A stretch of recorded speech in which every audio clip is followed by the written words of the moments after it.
Tayo po'y tumayo at manalangin. Ama naming Diyos na makapangyarihan sa lahat, salamat po dahil Ikaw po yung Diyos na buhay. Ikaw po yung Diyos na nagmamahal po sa amin ng walang kondisyon. At nakikita mo po yung sitwasyon po namin, wala pong nalilingid po sa iyo. Ikaw po yung Diyos na nagbibigay po ng pangangailangan po namin, nagpapagaling po ng mga sakit po namin, nagpapahinga po sa mga katawan po naming napapagod. Ama, nandito po kami para magpasalamat po sa iyo dahil sa kabutihan mo nga po sa amin. At nandito rin po kami, O Diyos, para kumuha po sa iyo ng pangangailangan po namin, hindi lang po espiritual, kundi yung samahan mo po kami sa araw-araw na buhay po namin. At Ama, salamat po dahil may Pasko. Ang Pasko nga po, ito yung para hindi po namin makalimutan. Dahil sa pagmamahal mo po sa amin, O Diyos, ay binigay mo po ang iyong nag-iisang anak na si Jesus po para po bayaran yung kasalanan po namin na hindi po namin kayang bayaran at hindi po namin kayang mabuhay na hindi nagkakasala. Kaya ngayong umaga, O Diyos, tanggapin mo nga po ang aming pasasalamat sa iyo, lalo na po yung pagsamba po namin sa iyo at pagpupuri. Ito po yung dalangin ko, ito po yung dalangin namin sa pangalan ni Kristo. Amen. Sabi niya sa awit 63, 1-4, O Diyos, Ikaw ang aking Diyos na lagi kong inahanap. Ang uhaw kong kaluluwa'y tanging Ikaw nga ang hangad. Para akong tuyong lupa na tubig ang siyang lunas. Hayaan mong sa sanktuaryo, ikay aking mapagmasdan at ang likas mong kaluwalhatian at kapangyarihan. Ang wagas na pag-ibig mo'y mainam pa kaysa buhay. Kaya pupurihin kita, O Diyos, at pararangalan. Habang ako'y nabubuhay, ako'y magpapasalamat at ako ay dadalangin na kamay kong nakataas. Amen.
Jehovah.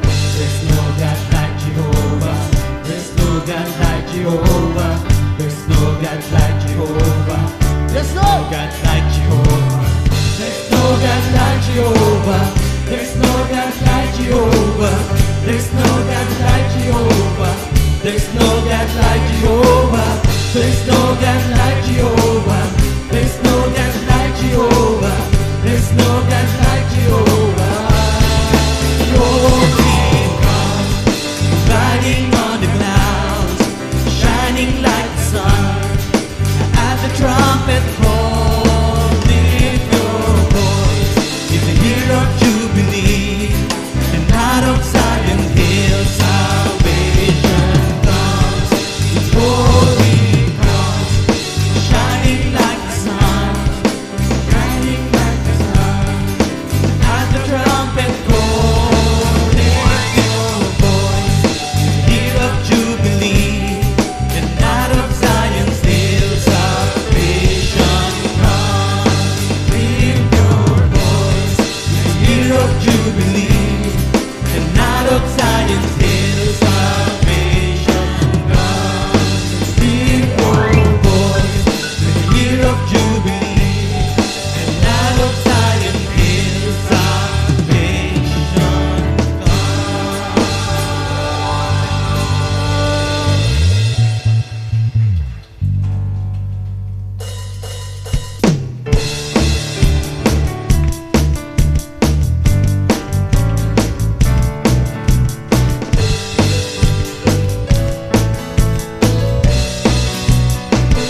of a multitude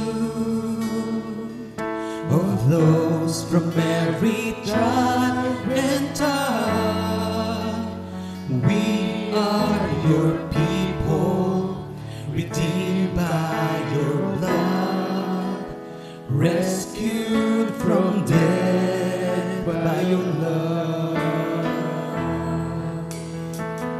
There are no words good enough to thank you, yes, Lord. There are no words to express my praise,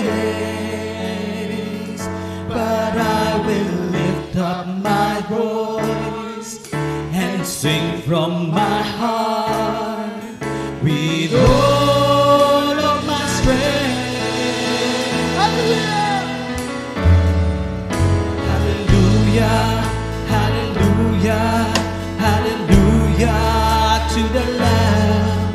Hallelujah, hallelujah, by the blood of Christ we stand. Every tongue, every tribe, every people, every land, giving glory, giving honor, giving praise unto the Lamb of God.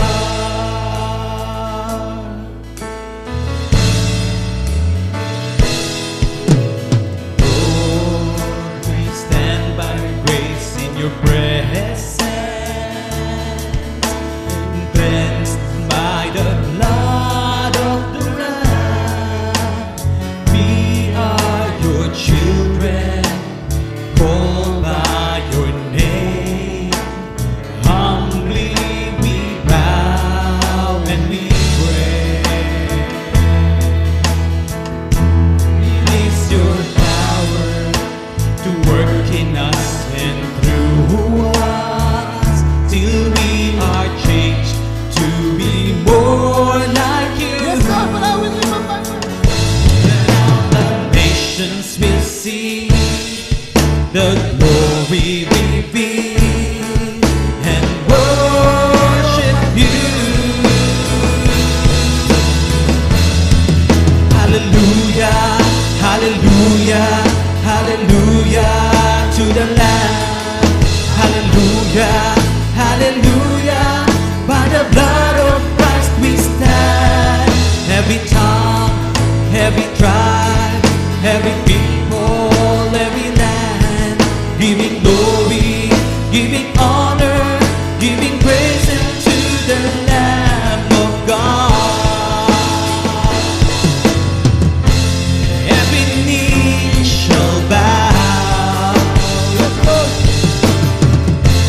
every tongue confess that you are Lord of all. Hallelujah, hallelujah, hallelujah to the Lamb. Hallelujah, hallelujah, by the blood of Christ we stand. Every tongue, every tribe, every people, every land, giving glory, giving honor, giving praise unto the Lamb. Oh yeah, hallelujah, hallelujah to the Lamb. Hallelujah, hallelujah, by the blood of Christ we stand. Every tongue, every tribe, every people, every land, giving glory, giving honor, giving praise unto the Lamb of God. Giving praise unto the Lamb of God. Giving praise unto the Lamb of God. Jesus Christ, Lamb of God. Hallelujah.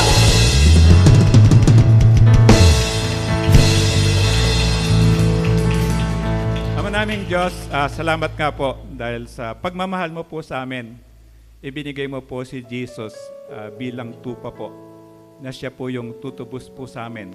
At wala pong mapapahamak sa amin kasi mahal mo nga po kami gagawin mo po lahat para sa amin po. Kaya ngayon, O Diyos, tulungan mo po kami sa konting sangglit po, O Diyos, ay makinig po kami. Sambahin ka po namin sa pamamagitan po ng pakikinig ng iyong mga salita.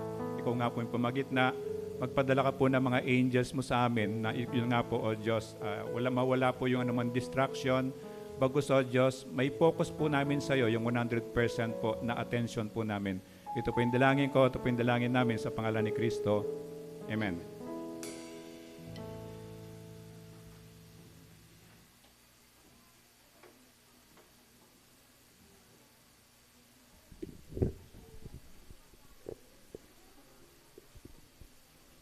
Good morning. Merry Christmas.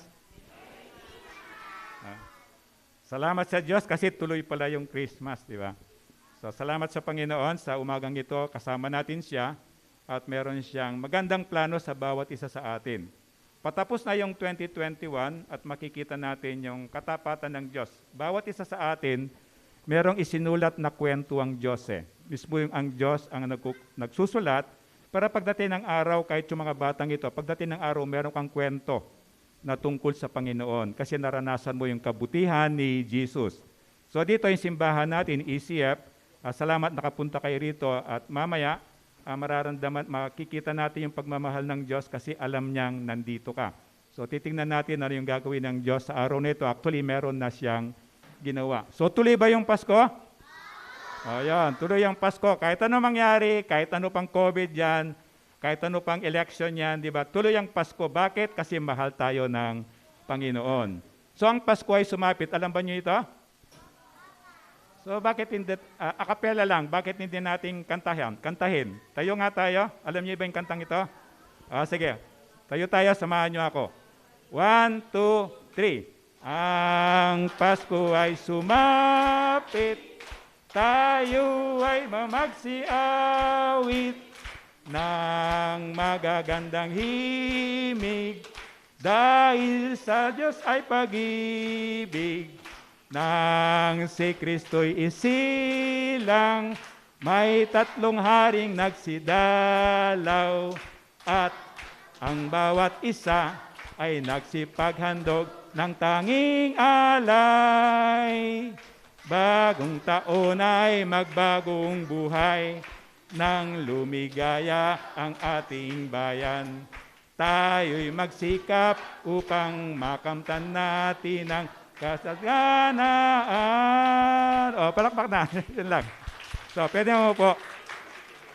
So, kinantahan natin si Jesus para hindi lang niya tayo ngayong bibigyan ng regalo, kundi marami pa siyang nakahandang regalo sa atin. So, bakit may Pasko?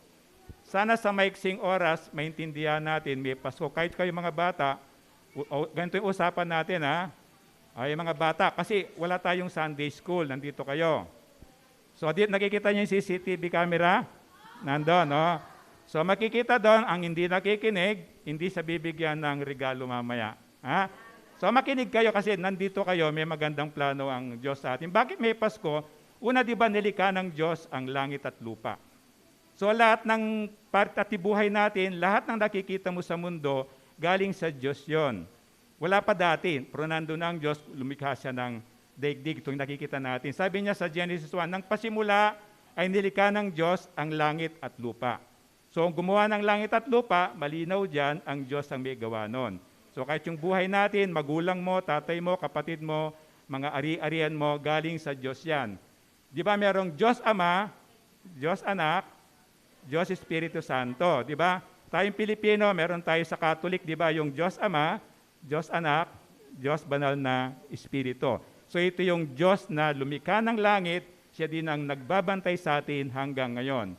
Sa John 1:1, sabi niya, nang pasimula ay naroon na ang, ulitin ko samahan niyo ko, nang pasimula ay naroon na ang salita ay kasama ng at ang salita ay Diyos. So itong salita, ito yung mga nasa Bible.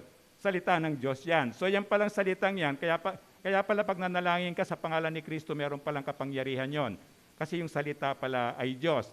Tapos sabi niya sa John 1:2, sabay-sabay nating basahin. Sa pasimula ay kasama na ng Diyos ang salita. Di ba?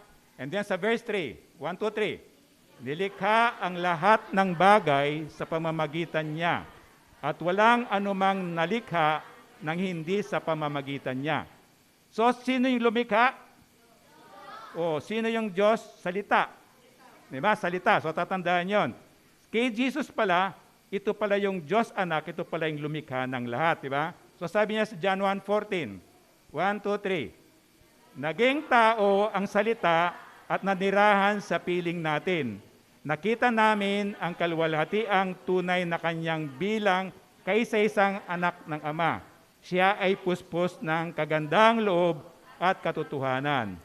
So, di ba yung salita, Diyos? Tapos yung salita, naging tao. Naging tao. Ito palang si Jesus to. Ito pala itong Jesus na to. Na nasimula, wala pa lahat, pero nandun na si Jesus. Tapos nagkataong tao si Jesus para nga bayaran niya yung kasalanan natin, di ba?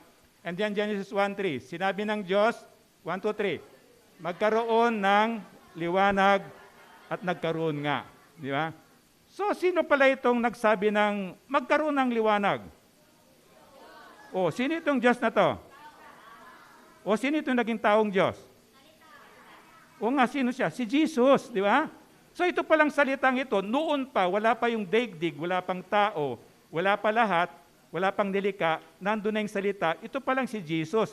And then, nagsabi pala sa paglikha ng magkaroon ng ilaw, ay si Jesus pala yon.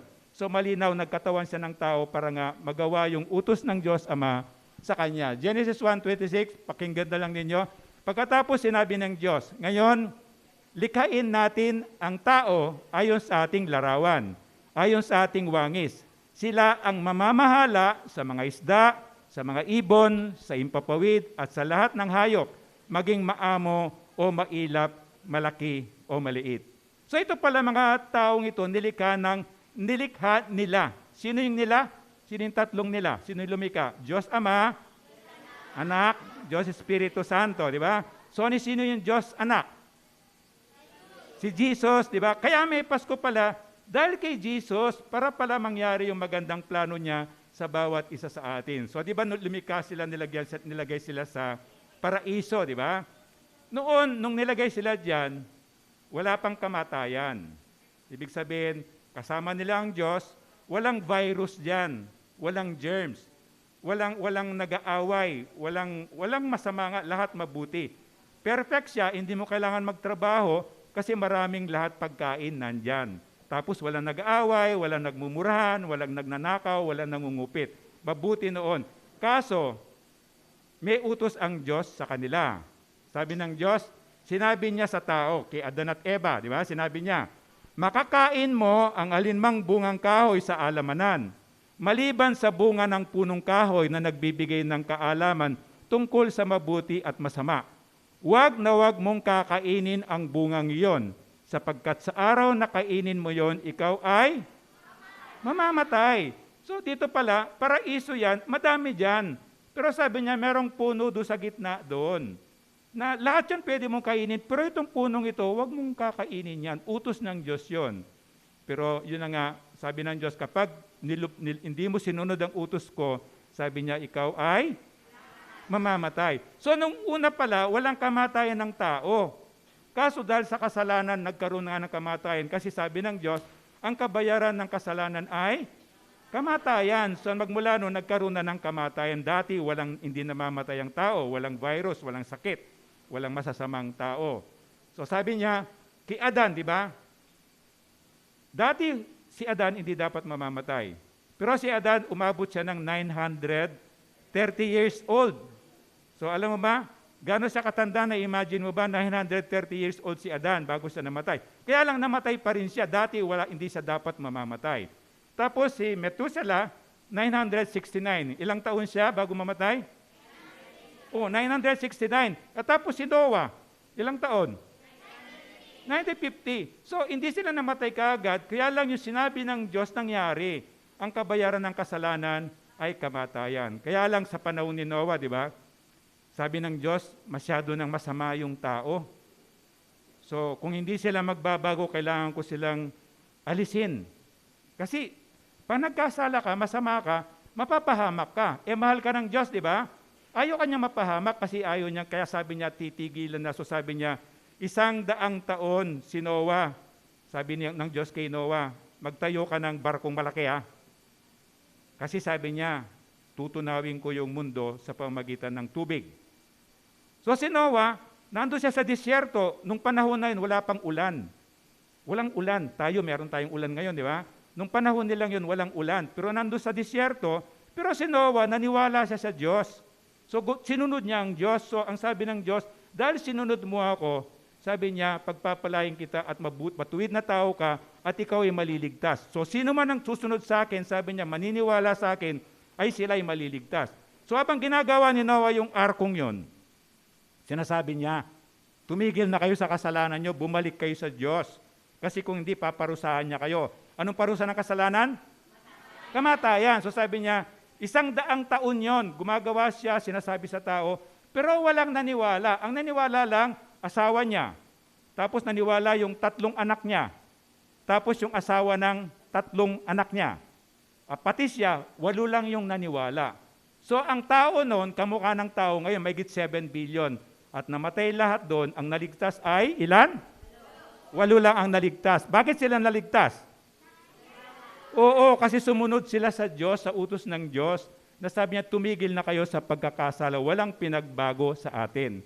Na kapag hindi ka tumigil sa pagkakasala, mapapahamak ka. At ayaw ng Diyos yon. Kaya sabi ng Diyos, magsimba ka, makinig ka sa akin, gusto kitang tulungan kasi mahal kita, sabi niya. So sumunod si Noah, naligtas siya, 8 lang sila, pero lahat ng taong hindi naniwala sa pinapasabi ng Diyos sa kanila, sila ay napahamak lahat. Parehas din sa atin ngayon, na kung gusto mong, pwede kang mamatay kahit sa anong pamamaraan. Pero sabi ng Diyos, kapag ikaw ay matuwid na tao, pinagpala ka ng Diyos, bubuhayin ka na muli. Di ba natanda mo si Jesus, pinatay siya para bayaran ng kasalanan, tapos sinilibing siya, pero siya ay nabuhay na muli. So sabi ng Diyos, kung ikaw ay maniniwala sa akin, kahit mamatay ka, anumang edad mo, sabi niya, bubuhayin kita uli pagdating ng araw. Sabi niya, Genesis 6:3, pakinggan na lang ninyo, sinabi ni Yahweh, hindi ko ipapahintulot na mabuhay ng habang panahon ng tao, sapagkat siya'y makasalanan. Hindi nalalampas sa 120 taon ang kanyang buhay sa daigdig. So di ba, si Noah, ilang taon siya bago namatay? 950, di ba? Pero, di ba wala nakinig sa kanya? Ang nakinig lang, asawa niya, 3 anak niya, asawa ng mga anak niya, so 8 lang sila. So sabi ng Diyos, masyado ng masama ang tao, kaya lalagyan ko na, yung 950, sabi niya, hindi ka na mabubuhay ng ganong katagal. Bibigyan na lang kita ng 120 years. Anong purpose nitong 120 years? Meron kang 120 years para bumalik ka sa Diyos. Kasi kundi mapapahamak ka. Ngayon, yung 120 years, di ba bihira na yung umaabot sa atin doon? Bihira na yon. So, bago ka umabot, kahit ngayon pa, kahit hindi mo naintindihan ngayon, hindi mo naintindihan lahat, sana pwede kang sa puso mo makita ng Diyos na gusto ko pong tumulad kay Noah, na kahit hindi ko naintindihan sinasabi mo, maniniwala po ako. At ikaw ay tatatakan ng Diyos, anak kanya, at maliligtas ka. At pag namatay ka, kasama kang bubuhayin ng Diyos pagdating ng araw. So bakit may Pasko? Para pala makabalik tayo sa Diyos, maalala natin na dumating si Jesus kasi hindi natin kayang bayaran yung kasalanan natin. Kaya siya pinako sa cross para bayaran yung kasalanan natin. At pag naniwala ka doon, sabi niya, ikaw ay magkakaroon ng magandang buhay sa lupa at pagdating ng araw, makapunta ka pa ng langit para iligtas ang lahat ng tao. Di ba isinilang, pangalawa, isinilang si Jesus. Ano yung number 1? Oh, very good. Nilikha ng Diyos ang daigdig, di ba? Yung number 1. So, titingnan mo yung kamay mo, di ba? Ano ito? Nilikha ng Diyos ang daigdig, di ba? So, lahat ng bagay nanggagaling sa Panginoon. Number 2. Ano yung number 2? Oh, tandaan nyo yan. Para mamaya, yung 5 ito, alam mo, nilikha ng Diyos ang buong daigdig, isinilang si Jesus, then makikita natin. So alam na natin bakit may Pasko para nga meron tagapagligtas. Sinabi sa kanya ng anghel, kay Maria, di ba? Alam niyo si Virgin Mary, di ba? Sinabi sa kanya ng anghel, huwag kang matakot, Maria, sapagkat naging kalugod-lugod ka sa Diyos. Kasi nagtaka si Maria, buntis siya, wala man siyang asawa. So nag-alala siya, pero sinabihan siya ng angel, sabi niya, huwag kang mag-alala, kasi naging kalugod-lugod ka sa Diyos. Kasi mabuting tao siya. masunurin siya sa Diyos, ginagalang, siya ay napakabuting pinagpalang babae. So sabi ng anghel sa kanya, kasi kalugod-lugod ka sa Diyos. And then 31, makinig ka, sabi niya kay Maria, ikaw ay maglilihi at manganganak ng isang sanggol na lalaki at siya ay papangalanan mong Jesus. So siya pala yung nanay ni Jesus. Diba? Nasabi niya, pero sabi ni Maria, paano mangyayari yon? Gayon ako isang birhen. Kasi boyfriend pa lang niya si Joseph. Paano ako magbubuntis? Sabi niya, tanong ni Maria. At sumagot ang anghel sa kanya, sa iyo ang Espiritu Santo at mapapasailalim ka sa kapangyarihan ng kataas-asang Diyos. Dahil dito, ang isisilang mo'y banal at tatawaging anak ng Diyos. So, sining isinilang niya? Si Jesus, di ba? Ayun pala. Pero, kaya pala tinawag na anak siya ng Diyos kasi boyfriend pa lang niya si Joseph. So sabi niya, bakit ako mabubuntis? Wala pa man akong asawa. Sabi niya, manggagaling sa Diyos yon. Kaya pala pag sinabing anak ng Diyos ay si Jesus pala yon. So anak ng Diyos si Jesus, galing sa Diyos. Ngayon, bakit siya kailangan ipanganak ni Kristo? Bakit? Di ba ang Diyos Ama, Diyos Anak, Diyos Espiritu Santo, Spirit sila. Wala silang katawang katulad natin. Kaya lang, sabi sa prophecy o propesya, sabi nila, yung kasalanan natin, pwedeng bayaran lang kung merong tutulong dugo. Pero yung mga Diyos, dahil Espiritu sila, wala silang dugo. Di ba nung araw wala pa si Jesus nung sa Old Testament? Pag may kasalanan ka, depende sa laki ng kasalanan mo. Kung malit lang kasalanan mo, siguro sabihin natin, malit na tupa. Di ba? So ang gagawin doon sa tupang yon, ibibigay mo sa pari. And then yung pari, igaganon niya yung kamay niya, tsaka yung kamay mo doon sa tupa. Ipapatong na ganon. Ibig sabihin, itong kasalanan ko lilipat doon sa tupa o malit na kambing, and then pakakawalan niyan sa disyerto. Siyempre, anong mangyayari sa tupa sa disyerto? Walang damo. O mamamatay siya, di ba? So ang paniwala nila, pag namatay yon, kasama yung kasalanan ko doon. Kasi wala pa nga si Jesus noon eh. Nandun si Jesus pero espiritu pa siya, hindi pa siya nagkatawang tao. And then, dumating pa yung panahon na sabi niya, punta ka ng temple parang ganito, minsan sa isang taon. Kailan ka pupunta? Minsan sa taon. Sabi niya, magdala ka ng pambayad mo ng kasalanan. And then doon sa labas, lilinisin yan, paduduguin yan. Di ba? Parang manok, gaganunin mo tapos sasahurin mo yung dugo. And then doon, ibibigay sa pari yung dugong yon. And then pupunta yung pari doon sa Holy of Holies doon niya iaano yung dugo na yon para mabayaran yung kasalanan nung naghandog noon. Pero sabi ng Diyos, hindi kaya eh. Hindi kayang bayaran yung kasalanan natin. So kailangan, paano yon? Kahit marami kang tupak, ang dami mong kasalanan, di ba? Di araw-araw ka nagpapatay ng tupa, maubos yun, di ba? Ang tagal bago lumaki yung tupa, di ba? So sabi ng Diyos, merong solusyon dito nung paalam ko na eh.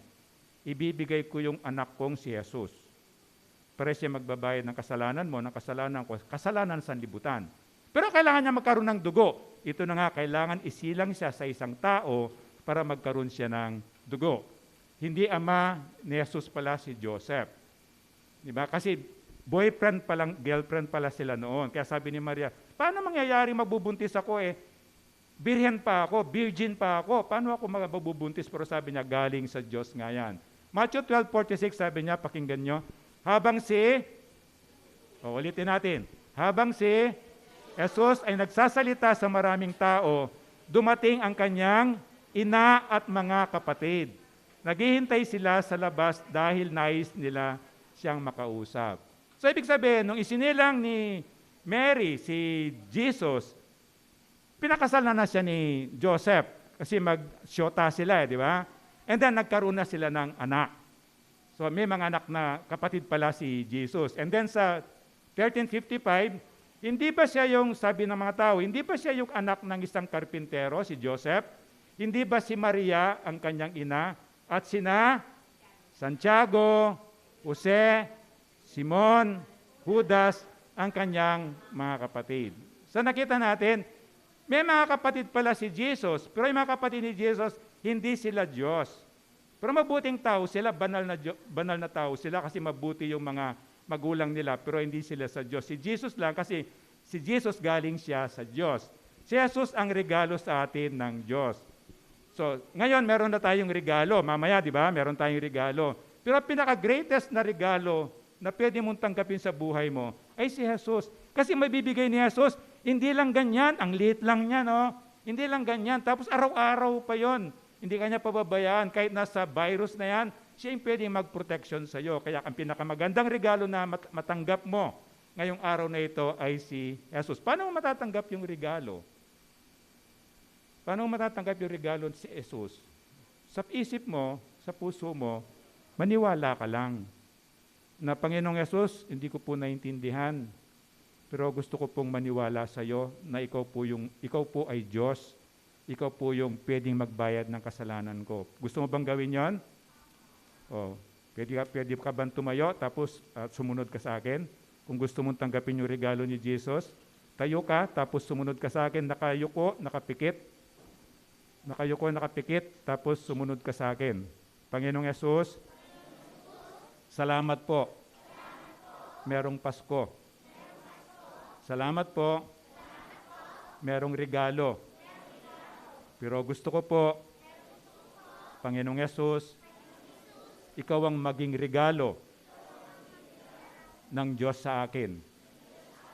Tulungan mo po ako, maniwala po ako sa iyo, makinig po ako sa iyo, at sumunod po ako sa iyo.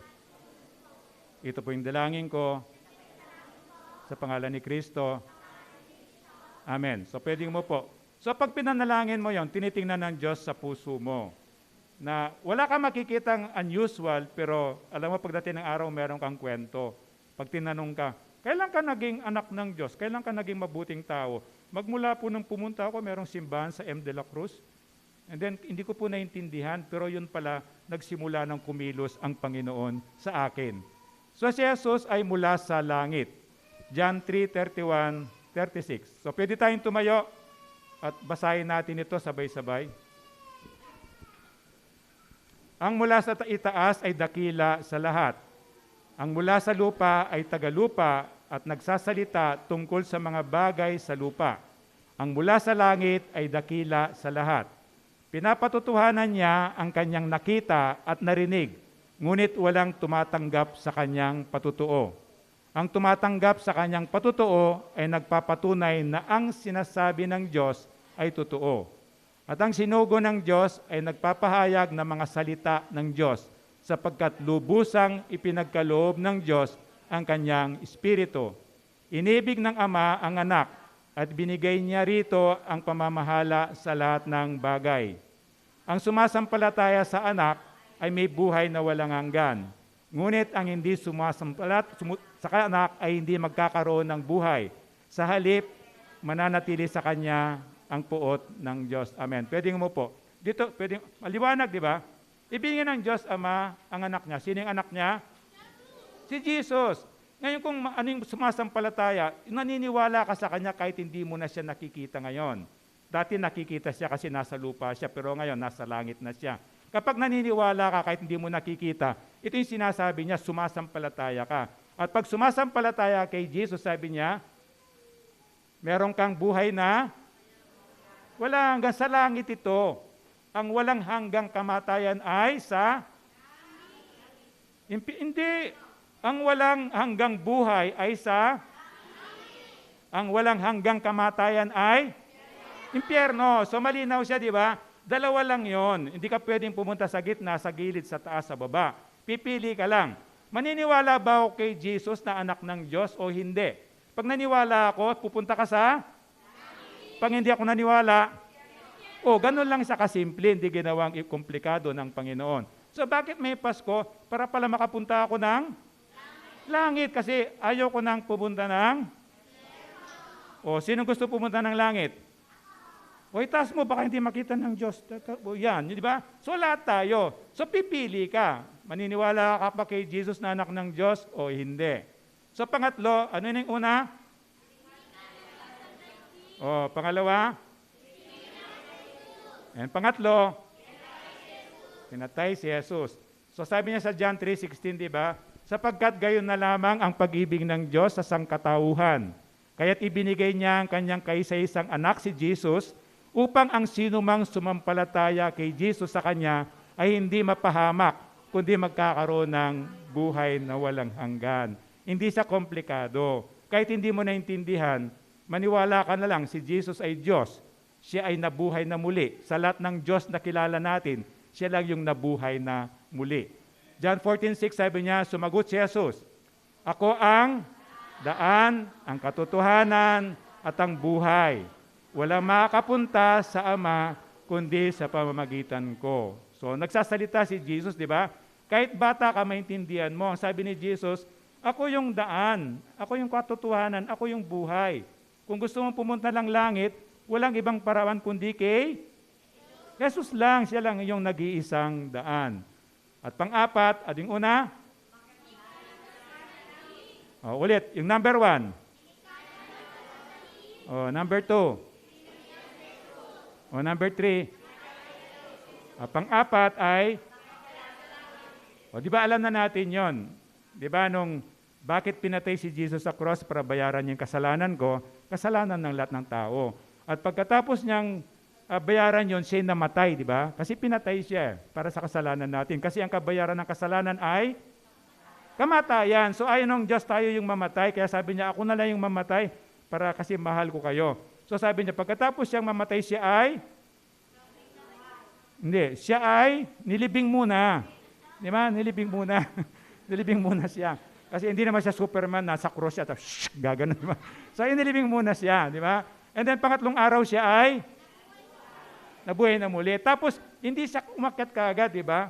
Nagpakita siya sa mahigit 500 tao para patunayan na totoo yung sinasabi niya na ako'y mabubuhay na muli. And then siya na ay umakyat sa langit.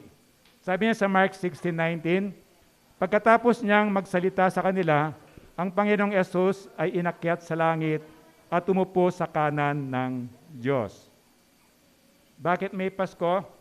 Para pala iligtas tayo ng Diyos. At para habang nandito pa tayo sa lupa, meron tayong gagabay, meron magbibigay ng pangailangan natin, magpapagaling ng karamdaman natin, tutulong sa mga hindi natin kaya. Ito pala yung bakit merong Pasko. At sana sa mga dahilang ito, next time, kahit sa darating na Pasko, anong araw yung Pasko? Anong February? Hindi February. Ano yung Pasko? Kailan yung Pasko? Ayun, di ba? Kasi baka nagkamali ka, hindi ka nahuli na, February na yung Pasko. Yung February, Pasko ng mga puso, Valentine's, di ba? So, Pasko ni Jesus, December 20. Bakit may Pasko? Para pala iligtas tayo ng tao, ng Diyos, para samahan tayo at tulungan tayo. Maraming dahilan. So, panglima, ano yung una? Pangalawa? Pangatlo? Pang-apat? Panglima? Ang galing ng mga students ko. Salamat sa Panginoon. So actually, itong limang ito, pwede mong i-share yung gospel. Doon sa mga inyo na you can share the gospel even in 1 minute, 2 minutes, using your finger. Ito yung 5. So tatandaan nyo siya para makita nyo, you can share the gospel para maligtas ang tao. Ano yung gospel? Ito yung magandang balita. Ano yung magandang balita? Kahit pala makasalanan ako, pwede pala akong pumunta ng langit. Ano yung masamang balita? Dahil sa kasalanan pala, hindi ko kayang bayaran yun, pupunta ako ng impyerno. That's the bad news. Ang masamang balita o yung bad news, dahil may kasalanan ako, ako'y mamamatay, pupunta ng impyerno. Pero meron palang magandang balita. Ano pala yung magandang balita? Pinadala pala ng Diyos si Jesus para bayaran niya yung kasalanan ko, hindi ko kayang bayaran. At pag naniwala ako doon, pupunta ako ng langit. Wala na yung kaparusahan sa akin ng kamatayan sa impyerno. So sabi niya, babalik si Jesus. Kailan siya babalik? Ito yung timeline ng end time, di ba? Ito yung nakita yung cross, itong number 1 cross. Ito yung ipinako si Jesus sa cross, di ba? So bakit siya pinako? Hindi dahil sa may kasalanan siya. Pinako siya diyon kasi pagmamahal ng Diyos sa atin, para bayaran niya yung kasalanan natin na hindi natin kayang bayaran. So ito yung cross na to. And then Pentecost. Pagkatapos niyang mabuhay na muli dito, sabi niya sa mga naniwala sa kanya, huwag kayong mag-alala. Pag akyat ko sa langit, ipapadala ko yung banal na espiritu ko. Ano sabi niya? Pag akyat ko sa langit, ipapadala ko yung banal na espiritu na pwedeng titira sa puso mo, mananahan ka, sasamahan ka sa buong buhay mo. So dito na, di ba, bumaba yung Pentecost, and then ito na yung simbahan, nagsimula na yung simbahan dito. Nung wala pa si Jesus, wala pa mga simbahan, mga templo-templo, may mga Diyos-Diyosan sila marami. And then dito, 2021, nandito tayo. Nandito tayo, 2021. So malapit na itong tinatawag nilang rapture. Ano yung tinatawag nilang rapture? Yung rapture, bababa si Jesus pero hindi sa lupa. Bababa siya, dito lang siya sa ulap. Para sunduin niya ang lahat ng naniwala sa Kanya. Ulitin ko ha. Bababa sa rapture, itong rapture na to, kaya pakyat siya, meron siyang araw pakyat. Bababa si Jesus pero hindi sa lupa. Di ba nung bata siya, isinilang siya sa lupa. Pero dito, babalik siya, dito lang siya sa ulap. Para susundin niya ang mga naniwala sa Kanya, di ba? So, alimbawa, ngayon yung rapture.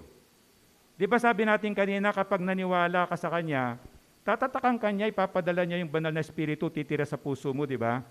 So, anong tatak mo sa puso mo pag naniwala kay Jesus? Holy Spirit, di ba? Nandito siya. So sa rapture, alimbawa, rapture ngayon. Alimbawa, kasi anytime mangyayari 2021, nung panahon nila Noah, hindi pa nila alam to, pero tayo, ang dami na nating alam Pero napakahirap pa rin maniwala sa atin, kaya kailangan nating manalangin talaga. 2021, nandito na, tapos na yung kay Kristo, tapos na yung Pentecost. And then nandito na tayo sa 2021. At malapit na yung rapture. Sa pagbabalik niya rito, sabi niya, hindi siya bababa sa lupa para susundin niya yung mga naniwala sa Kanya. Sino yung mga naniwala sa Kanya? Ngayon kung nandito ka, halimbawa magra-rapture ngayon. Kung magra-rapture ngayon, kapag naniwala ka kay Jesus, nakita niya sa puso mo, ayahan nyo lang mamaya na kasi nadidistract kayo. Makinig na lang kayo. Ayahan mo na. So, ayahan mo na. Tapos, pagbalik ni Jesus, susundin niya lahat ng naniwala sa Kanya, di ba?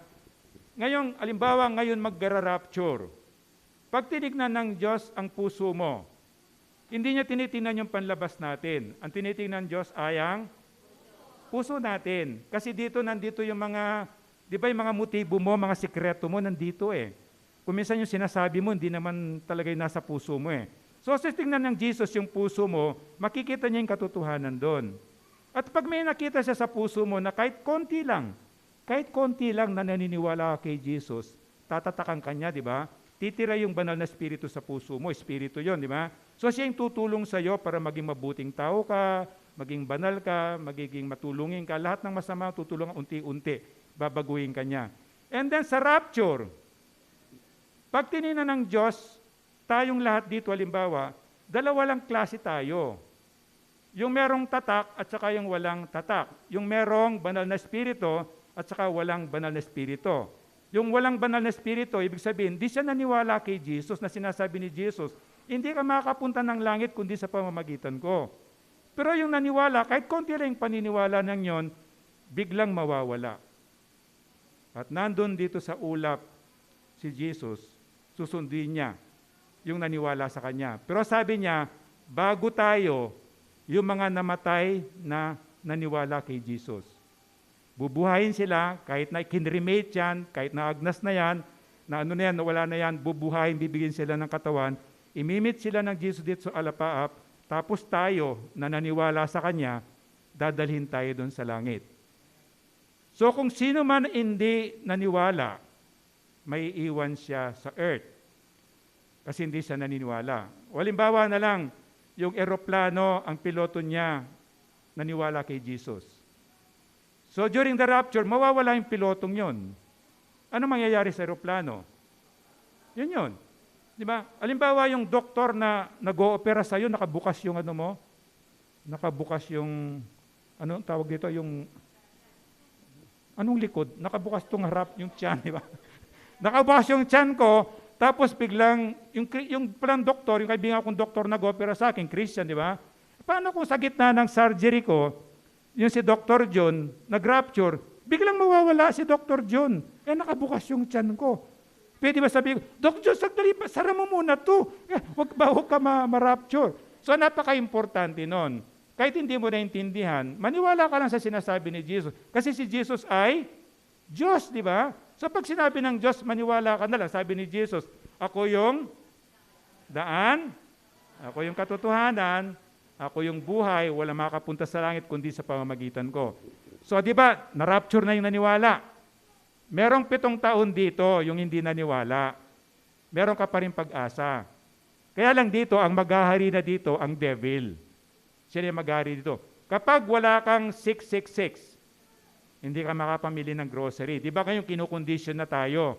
May mga grocery na kailangan mong membership. Pag dumaan ka na Express Pay, wala kang RFID, hindi ka makapass, di ba? And then ito na yung, meron kang maliligtas dito pero mahihirapan ka na. Kapag hindi ka sumamba sa rebultong monster. Monster kasi yung rebulto ng Antichrist o ng devil. Pag hindi ka sumamba doon, ikaw ay papatayin. So dito, merong 144,000 na Kristiyano na hindi mararapture para tutulungan yung naiwan. Kaya lang, pag naintindihan natin, dito pa lang gusto ko na makasiguro. Ngayon pa lang gusto ko na makasiguro. Kahit hindi ko naintindihan, gusto ko maniwala kay Jesus. Kasi si Jesus hindi magsisinungaling. Lahat ng sasabihin ni Jesus katotohanan, kasi sabi nga niya, ako yung katotohanan. And then dito yung second coming ni Jesus. Diba? Dito, pagkatapos dito, pinaka-final Antichrist, pinaka-huling Antichrist, dito yon. Yung tapos ng 7 years. At yung Antichrist na yon, hindi mo siya ma-imagine. Dito sa first 3.5 years, di ba sinungaling siya, magkukunwari siyang mabuti. So mapapaniwala ka. Pero pagdating ng after ng 3.5 years ng 7 years tribulation, ilalabas niya yung pagkademonyo niya. Pero dito, ang lalaban sa kanya mismo si Jesus na, hindi na tao.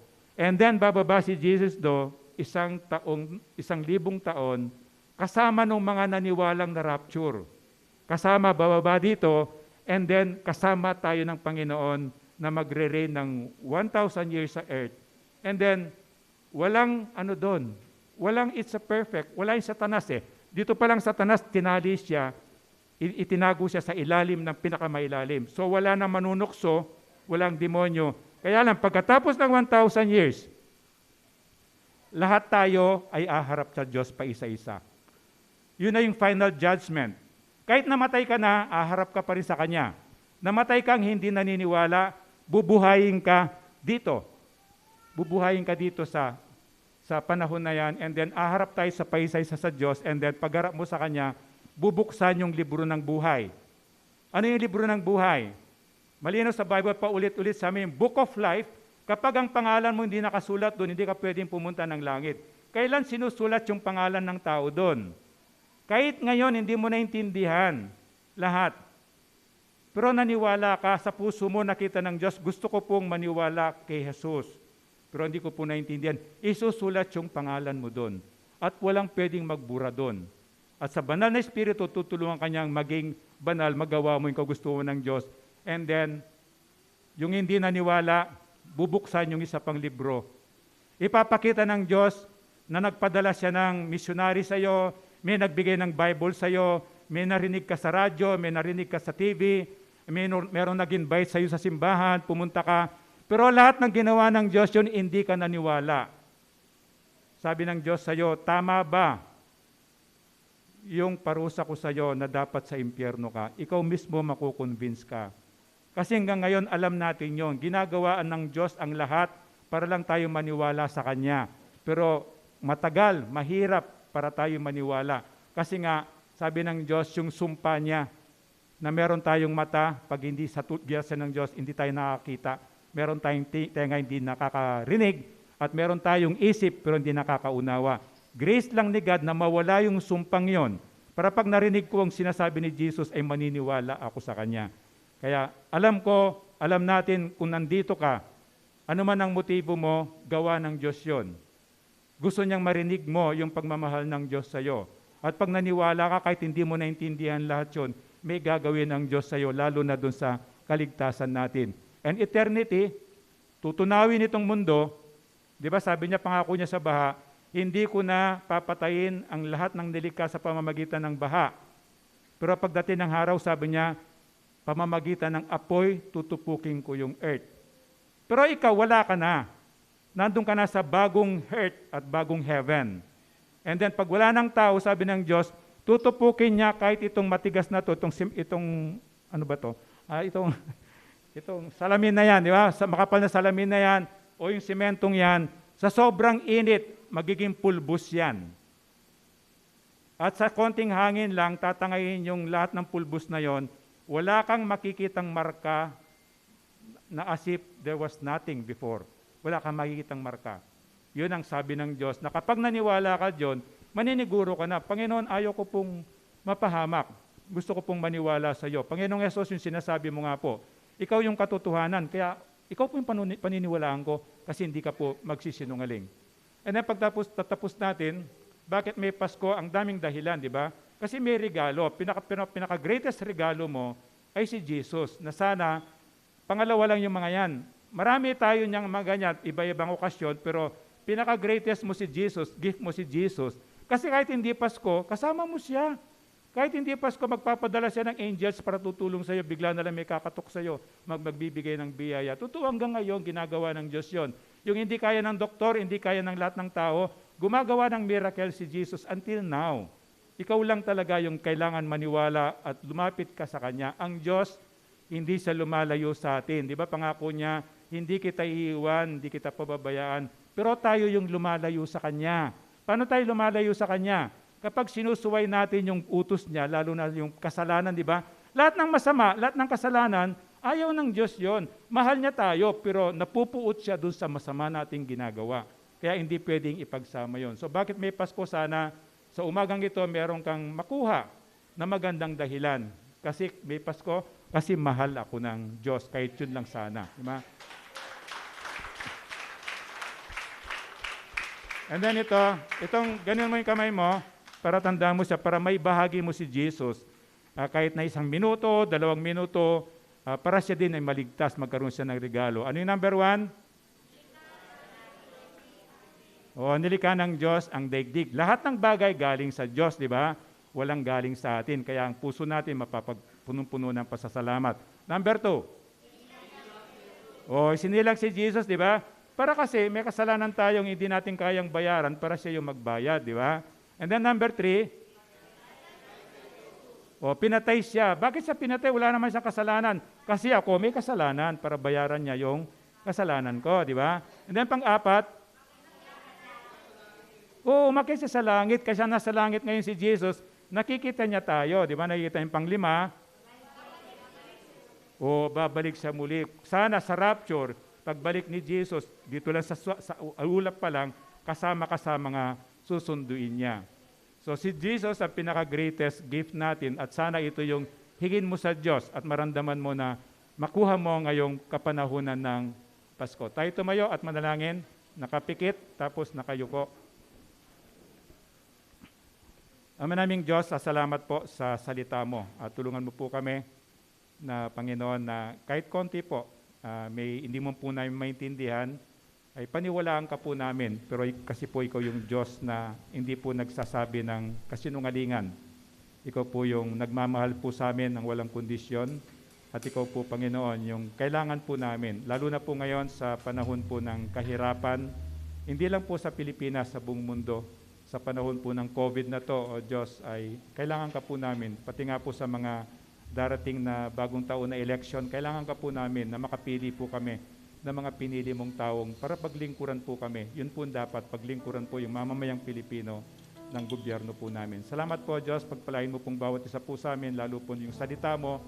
Ito nga po, ingatan mo, idikit mo po sa puso po namin para hindi po maagaw ng kaaway. Ito po yung dalangin ko, ito po yung dalangin namin sa pangalan ni Kristo.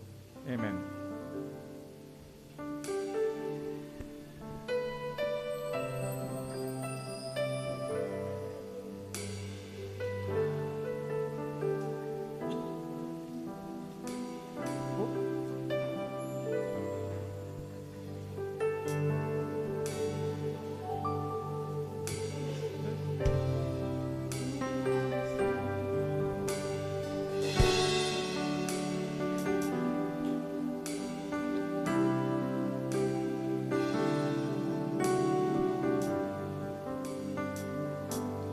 Bless the Lord, oh my soul.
are slow to anger.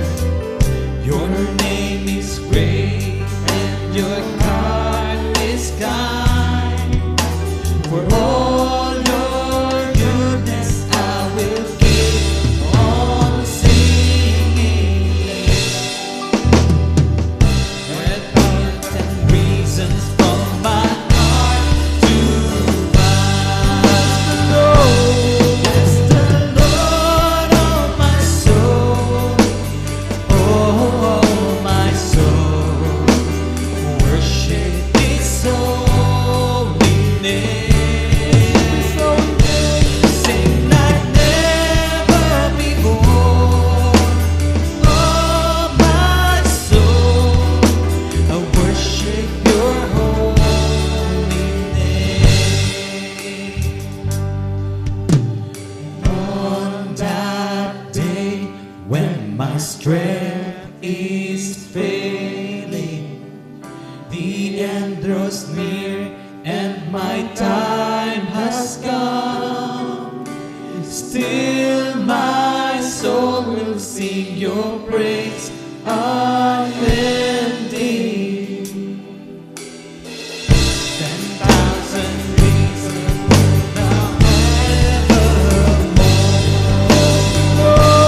Bless the Lord, oh my soul, oh my soul, worship His holy name.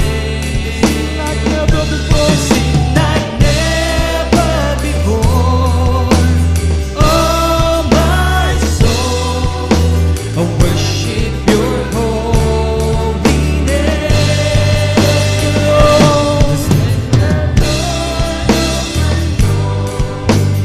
Oh my soul, worship His holy name. Sing like never before, oh my soul, worship Your holy name. Yes, I Worship Your holy name. yes, I Worship Your holy name.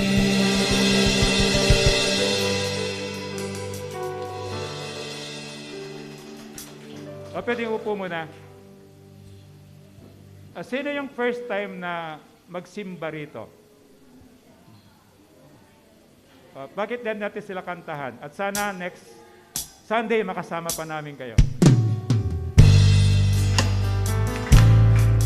Pwedeng tumayo yung first timer para yung first timer lang para makita ng iba.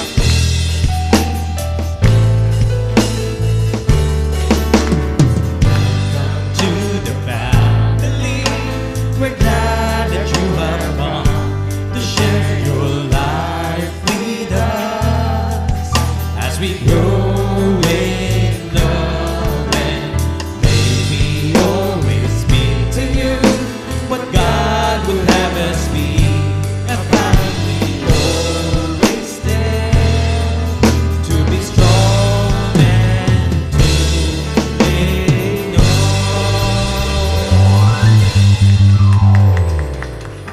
Sana po yung mga first time nagsimba, sana next week makasama pa rin namin kayo. So tayo po'y tumayo para sa benediksyon. Ama, salamat po sa biyaya mo nga po. Ang bawat isa nga po sa amin, o Diyos, ay biyayaan mo po. At pasobrahan mo po para maging daluyan din po kami ng pagpapala sa ibang tao. Ama, pagpapalang galing po sa iyo ay binibigay ko rin po, hindi lang po yung mga nandito sa iyong temple, pani po yung mga nasa bahay nila o sa mga lugar na sumasabay po sa live streaming, pati na po yung manunood o makikinig po doon sa YouTube version po mamayang hapon, gabi o bukas po, pati na po yung mga kaibigan po namin nasa ibang bansa na bukas pa po nila makikita po ito. Salamat po, Diyos, pagpapalang galing sa iyo, O Diyos. Salamat po. Biyayaan mo pong bawat isa at salamat po sa iyong pag-ibig. Ito po yung dalangin ko, ito po yung dalangin namin sa pangalan ni Kristo. Amen. So, pwedeng mo po muna. Tapos huwag kayong alis sa upuan nyo. Dadalhin dyan yung regalo ninyo sa upuan nyo.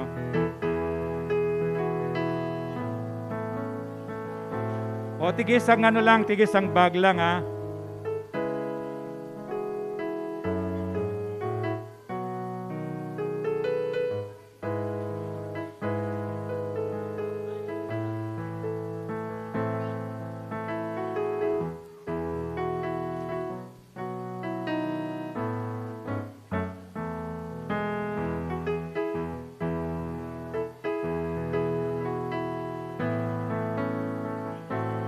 O kapag hindi ka pa nakakuha, tayo ka para makita kanila. Pag hindi ka pa nakakuha, tayo ka. Pag nakakuha ka na, upo ka na. Rafael, upo ka na. Pag nakakuha ka, upo ka na.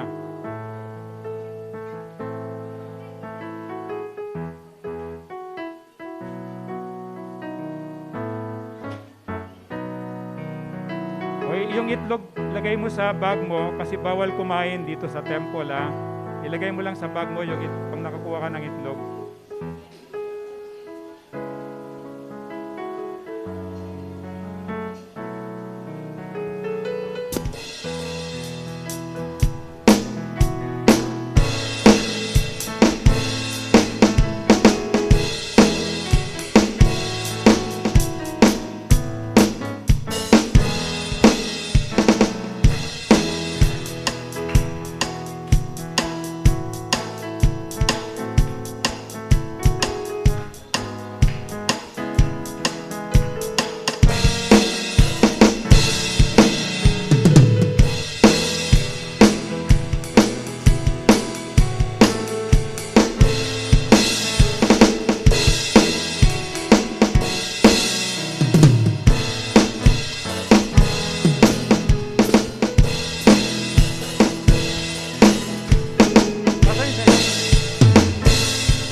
O, sa lahat nabigyan, sino hindi nabigyan?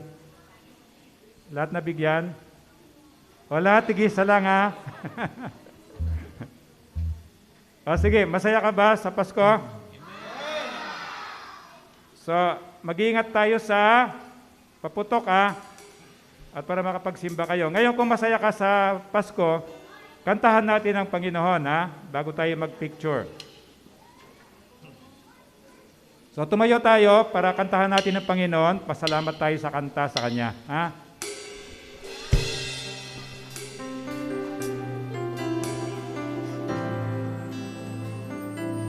Pare-parehas ang laman yan.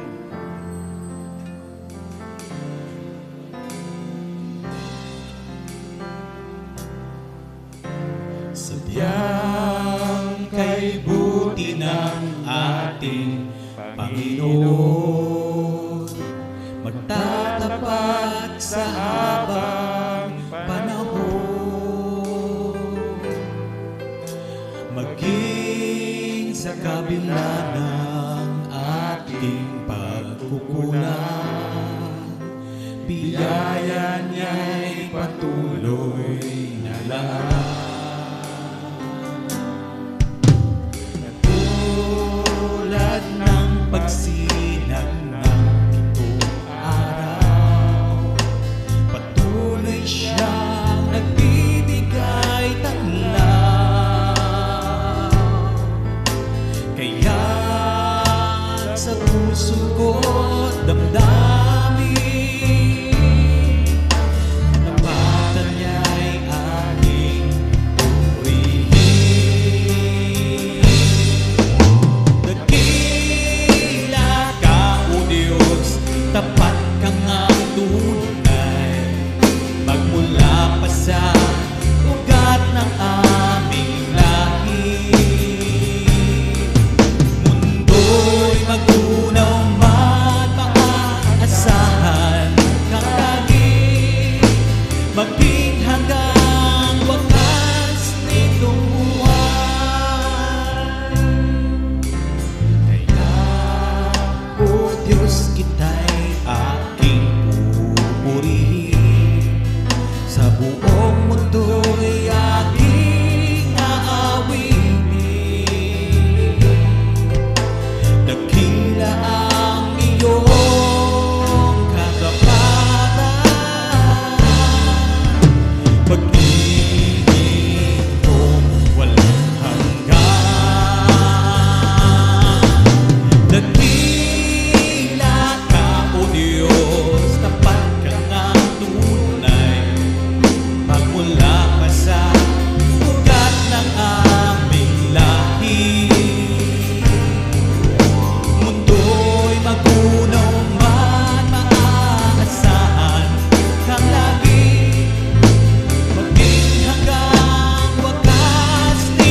edad natin 17 sa bigas, 17 up.